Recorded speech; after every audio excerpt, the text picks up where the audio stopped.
What are the three top key factors that can impact your credit score? Hi, I'm Graham Dossel, founder and CEO of MyCRA, Specialist Credit Repair Lawyers in Brisbane.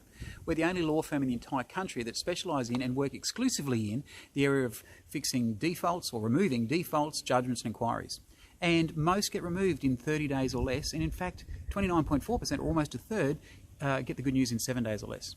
So what are three of the top factors that can impact your credit score? Well, the first one is late payments. Obviously, if you make a late payment anywhere from 15 days onwards, that's going to affect your credit score. Another one, believe it or not, is where you live. Your suburb, just the location that you live, can have a serious impact. And whether or not you've moved house and moved to a suburb that is less desirable in the eyes of some of the credit reporting bodies. And the third one, of course, is your job, how often you change your job. So they're probably the top three. Late repayments, whether or not you've moved house or live in the wrong suburb, or whether or not you've changed jobs. I hope that helps.